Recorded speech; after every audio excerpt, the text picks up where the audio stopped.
More Filipinos were employed in November. Government figures reveal that the number of jobless Filipinos dropped below 2 million at 3.6%, the lowest since 2005. However, underemployed workers or those seeking higher income or better jobs with longer hours stayed at 11.7%, same as the month before. Joining us now via Zoom is the Managing Director of Jobstreet by Seek, Dannah Majarocon. Thank you so much for joining us, Dannah.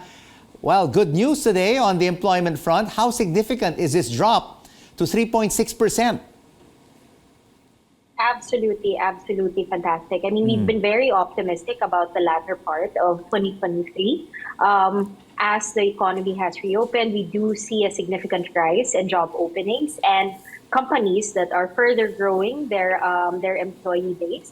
And this drop has been the lowest we have seen in a very long time, since 2005. So very significant and fantastic news for our fellow Filipinos, as the unemployment rate has been a very concerning figure over the past few years. Right. But post-pandemic, things are really opening up. Dannah, job openings, yes. But did the numbers drop only because businesses needed extra people for the holiday season? Part-time jobs, contractual jobs, and not full-time jobs? To be honest, what we've seen in the whole of 2023 is a continuous rise in influx of job opportunities. In the first half of the year, to be specific, Jobstreet by Seek's registered and active hires actually hit a record high. It doubled year on year from the first half of 2022 to the first half of 2023, close to 50,000 jobs in that period alone. So we are looking really at a continuous growth. This is not something that we see as a seasonal trend, but rather a trend that is going to continue on for this coming year. All right. The unemployment rate dropped. More jobs are created. But we still have a lot of our kababayans who are underemployed. The number rose from 5.6 million to 5.79 million. Is this a concern? Well, this is an area that we continuously want to help our fellow Filipinos with, right? We do see that there is an opportunity for us to increase the competitiveness of Filipino talent. So a lot of trends surrounding upskilling to ensure that our talent remains up to date with the latest technology trends, learning about AI, and ensuring that they are able to compete not just within the local market but also within the global market. So this is something that we also see, whether it's for our more experienced workers, especially with our younger generations. The continuous upskilling is something that is absolutely necessary for us to beat this. We also know that a lot more companies are also focused on making sure that this is managed, and at the same time, we also do see government agencies and even private companies investing heavily to ensure that continuous learning is really promoted. Well, we hope that this unemployment rate will continue to improve to 3%, even 2%. So this will create more jobs for Filipinos. So what are the job trends now? Tell us the good news. What are the job trends for 2024? Are we going to see more job openings? Yes, definitely. We expect a further influx of job opportunities. As mentioned earlier, we're first half of the year of 2023 alone, we saw double. This time around in 2024, we are extremely optimistic that the first half will continue to show growth for job openings. At the same time, what we also saw last year, that in spite of some of the challenges that not just the Philippines but globally we've had economically, we have seen that salaries across industries have remained relatively stable, and this stability is likely caused by the economic growth that we have been seeing after bouncing back from the pandemic, and companies no longer saw the need to cut down on employees' pay or downsize, but rather we are truly reopening. Another trend that we are seeing is the rise on AI utilization. So the prevalence of all of these tools, we see that companies continue to explore streamlining tasks, not so much replacing employees, but rather ensuring that the repetitive tasks are supported by AI and more strategic value-adding activities are handled by more talented employees as well. But you say more talented employees, then more of our kababayans should upskill and reskill, as you say, no?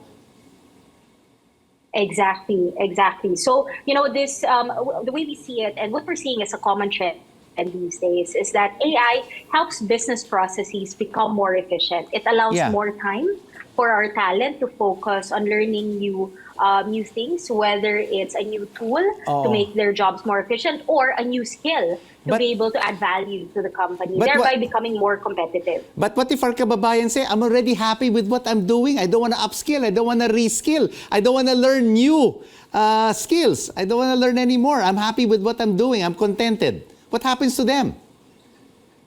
Well, it's to be quite frank, we need to adjust and we need to adapt and learn or be left behind.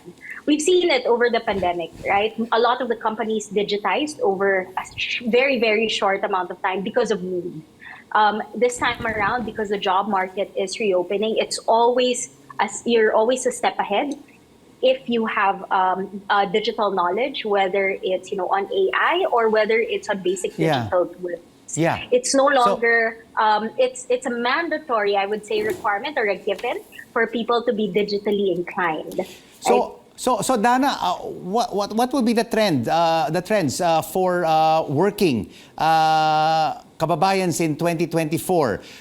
Is remote work still in, or are businesses and job seekers looking for more on-site presence?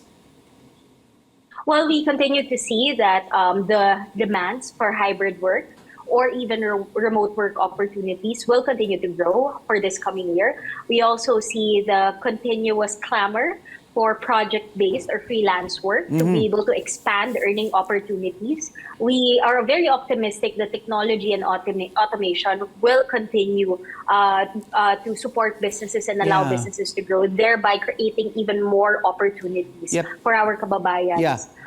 Because Dannah, yes. I was talking to some bankers this past week, and they were telling me their attrition rates continue to rise because other banks and financial groups are offering them one work day per week, and for the rest of the week, basically, it's all remote. So, are we going to see this kind of competition among companies of more hybrid work rather than on-site presence?